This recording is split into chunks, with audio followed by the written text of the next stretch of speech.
Ashley Pickle alongside Matt Stepp here for your Dave Campbell's Texas Football Instant Reaction from the 2A Division II final, where Windthorst 22-21 over Mart, the three-time defending champs. Stepp, we were going nuts in here. What do you have to say about the way that game ended and how it played out as a whole? First off, congratulations to Windthorst. That was a masterclass performance by their coaching staff and their kids to come in here as heavy underdogs, no fear of Mart, came out and took advantage of some Mart miscues early and made this a ball game from the jump. And you could tell in the fourth quarter, as the game wore on, the momentum really swung towards Windthorst, and their defense came up with some big plays late. And then the offense, that touchdown, game-winning touchdown drive, just big plays on key third and fourth downs.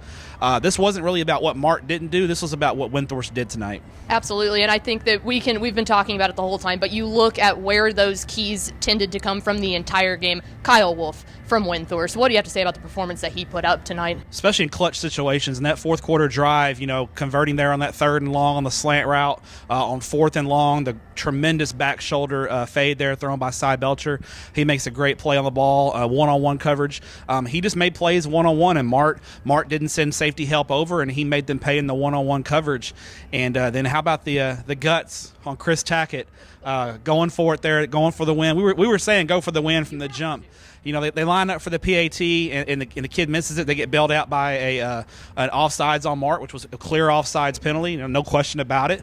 And they come out in a kind of a single wing formation, and it looked like they had Mart misaligned a little bit on that 2-point conversion. And Ethan Belcher just walks in after he gets that block on the end, crashing down, and there's no one within 10 yards of him. Just you could tell he scouted that play out, and that was something they had in their back pocket, and it worked to perfection. Right, and we were saying the whole time, you have to go for it on two. And the reason behind that is you can't give Kevin Hoffman's squad and Rodrell Freeman a chance at more time in a game. You cannot do that. And I feel like that says so much about the three-time defending state champions and Kevin Hoffman, and especially Rodrell Freeman. Absolutely. I mean, you're the underdog. You want to give yourself one shot to win from the 1 yard line. You go for it every time, and that's the play when you're the underdog. And you get. I feel like if you kick the PAT there and go to overtime, you've given Mart new life.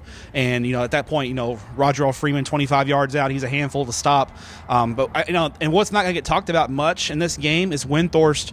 When Mart was up by 7, driving there late, looking to put the game away, Windthorst defense, they benefit from a key holding penalty, and they step up and make a play there at the end and give their offense one more shot to win the game, and that's exactly what they did. And the Windthorst defense really did a good job of limiting, other than the 65-yard run Freeman had in the first half, they really did a great job of limiting Mart's big plays. And they forced 2 fumbles too, so you got to look at that early on in the game and think that in a time where we're used to seeing Mart just start running off with this thing, they kept them into the game, got to halftime, and then came out and they won the stinking thing. Absolutely, yeah. The 2 fumbles were big, and that's what you need when you're looking to pull an upset. You've got to take advantage of those mistakes, and they did. They managed to keep themselves in the ball game, and like you said, you go to halftime, it's a tie ball game. Anything can happen, and that's exactly what happened tonight. Absolutely, and what a way to kick off our 11-man coverage here at the state championships. We will be here all week to bring you coverage. Check out TexasFootball.com.